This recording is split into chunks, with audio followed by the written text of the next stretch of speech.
और चलिए अब आपको बता दें क्योंकि बीजेपी की जो बैठक चल रही है वो अब खत्म हो गई है। मंथन चल रहा था कि संगठन को कितना और मजबूत किया जाए, किस तरह से जो है विधानसभा आगामी चुनाव आने वाले हैं उस पर कार्य किया जाए, रणनीति बनाई जाए। तो राष्ट्रीय अध्यक्ष जेपी नड्डा की अध्यक्षता में ये बैठक जो अब खत्म हो गई है, बैठक में प्रधानमंत्री नरेंद्र मोदी भी शामिल हुए। आपसे कुछ देर पहले उन्होंने अपना संबोधन भी दिया था। पीएम मोदी ने अपना संबोधन जिसमें उन्होंने कहा कि जीतना है और जीतना जो विधानसभा चुनाव आगामी आने वाले हैं उसको लेकर ये रणनीति बनाई गई। जब जेपी नड्डा ने अपना संबोधन दिया तो उन्होंने कहा कि किस तरह से प्रधानमंत्री नरेंद्र मोदी जो हैं उन्होंने कार्य किया है,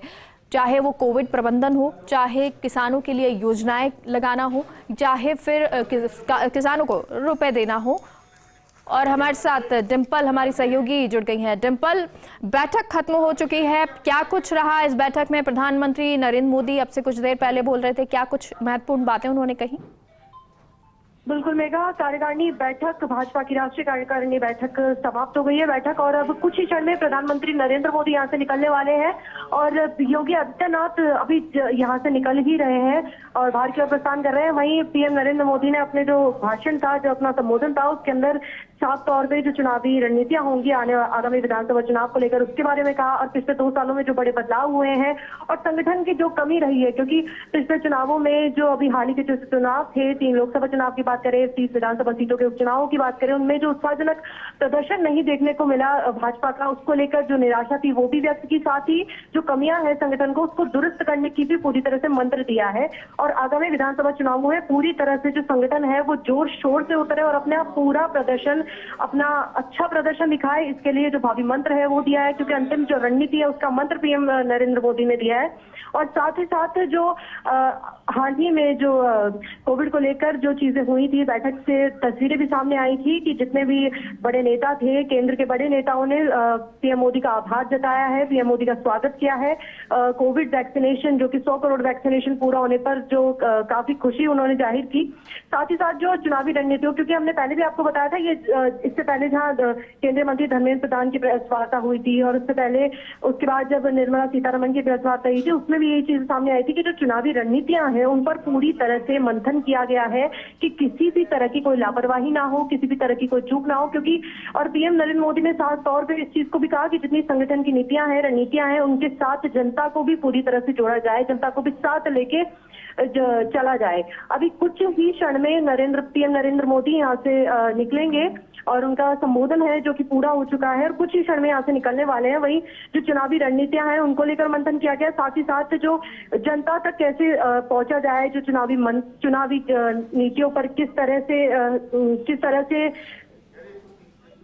हेलो जी बिल्कुल डिंपल सुन रहे हैं आपको।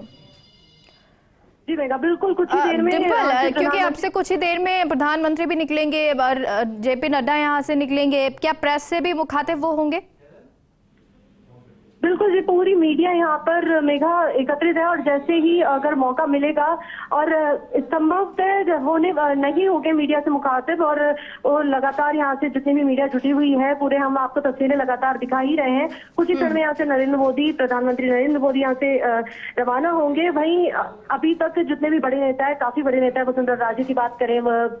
योगी आदित्यनाथ की बात करें, वो यहाँ से निकल चुके हैं पहले ही। अब जेपी नड्डा है और पीएम नरेंद्र मोदी हैं, यहाँ से कुछ ही क्षण में बस निकलने वाले हैं और जितनी भी जो आज की जो कार्यकारिणी बैठक थी वो बड़ी अहम देखी गई है, बड़ी बैठक अहम मानी जा रही है, क्योंकि 2 साल बाद हुई है और 2 साल के जितने भी पिछले 2 सालों में बदलाव देखने को मिले, गुजरात की बात करें, उत्तराखंड की बात करें, उत्तराखंड में 2 बार जो कि नेतृत्व है वो बदला है, गुजरात में पूरी तरह सरकार का चेहरा बदल गया, उसको लेकर भी जो संगठन में बड़े बदलाव हुए उसके संकेत भी आने वाले दिनों में हमें देखने को मिल सकते हैं, जिस पर चर्चा हुई है बैठक में। बिल्कुल डिंपल, और क्योंकि जो चर्चा है खास तौर पर अगर देखें केंद्रित रही, जो चुनाव आने वाले हैं, विधानसभा चुनाव आने वाले हैं, उनको लेकर, रणनीति को लेकर, संगठन को कैसे और मजबूत किया जाए उसको लेकर, कहीं जहाँ लैग कर रही है पार्टी वहां पर कैसे उसको फिल किया जाए, यानी कि उसको कैसे सही किया जाए, वहां से उन सब चीजों को लेकर तमाम आज ये बैठक है। डिंपल, क्योंकि मोटे तौर पर देखें तो ये बैठक रणनीति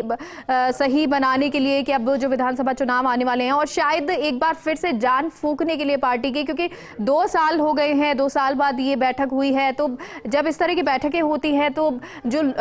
पार्टी से जुड़े हुए हैं या संगठन से जुड़े हुए लोग हैं, उनमें एक बार फिर से जान होती है, वो उत्साहित एक बार फिर से हो जाते हैं।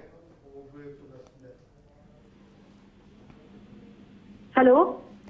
जी डिम्पल, सुन पा रही हैं आप? जी मेघा, बिल्कुल प्रधानमंत्री नरेंद्र मोदी यहाँ से रवाना हो चुके हैं। गाड़ियां इनकी भारत की ओर प्रस्थान कर रहे हैं। आपने अभी तस्वीरें देखी और जैसे ही जो बड़ी अहम बैठक रही राष्ट्रीय कार्यकारिणी की, सबकी निगाहें इस पे टिकी हुई थी। चलिए, तो प्रधानमंत्री मोदी जो हैं वो अब बैठक से निकल रहे हैं। हमारे साथ बीजेपी कार्यालय जयपुर से योगेश शर्मा जुड़ गए हैं, ब्यूरो चीफ। योगेश जी, आज जो बैठक हुई है उस बैठक को आप कैसे देखते हैं, क्योंकि महत्वपूर्ण तौर पर जो बातें की गई वो केंद्रित रही अब जो 5 विधानसभा चुनाव आने वाले हैं उनको लेकर कि कैसे उसको लेकर रणनीति बनाई जाए। साथ ही साथ जेपी नड्डा जो प्रधानमंत्री की तारीफ करते हुए नजर आए, चाहे वो कोविड प्रबंधन को लेकर हो या जो भी तमाम उन्होंने 2 साल में चीजें की हैं, लॉकडाउन लगाना हो या जो भी फैसले उन्होंने लिए उसको लेकर हो।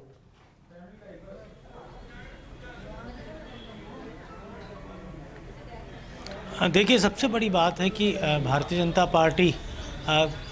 का रोड मैप बिल्कुल साफ है कि 5 जो चुनाव होने हैं उनमें उत्तर प्रदेश को लेकर जो खास तौर पर जो रणनीति है कि किसी तरह हिंदी पट्टी के सबसे बड़े राज्य में फिर से कमल का फूल खिलाया जाए। और आपने देखा होगा कि योगी आदित्यनाथ ने राजनीतिक प्रस्ताव आज के राष्ट्रीय कार्य समिति के अंदर रखा है। योगी आदित्यनाथ उत्तर प्रदेश के मुख्यमंत्री हैं और इस कारण उनसे राजनीतिक प्रस्ताव रखवाया गया। तो एक कारण साफ है कि उत्तर प्रदेश में किस तरह सत्ता लानी है भारतीय जनता पार्टी को, उसका पूरा रोड मैप जो है वो भारतीय जनता पार्टी के राष्ट्रीय नेतृत्व बना रहा है। और इस पूरे घटनाक्रम को लेकर आज कहा जा सकता है कि राजस्थान की ओर से भी राजस्थान की भारतीय जनता पार्टी ने अपना व्रत रखा, जिसके अंदर जो कार्य योजना थी, जिस तरह से संगठन में कार्य किए गए और बीते दिनों में महंगाई के मुद्दे पर जो माहौल कांग्रेस पार्टी ने बनाया उसके काउंटर में क्या कुछ राजस्थान की भाजपा ने किया है ये भी बताया गया। और आने वाले समय में भारतीय जनता पार्टी की राजस्थान की इकाई क्या कुछ कार्यक्रम करने जाएगी, क्या कुछ राष्ट्रीय नेतृत्व से दिशा निर्देशों के अनुसार, क्योंकि ये बात साफ है कि महंगाई को लेकर एक बड़ा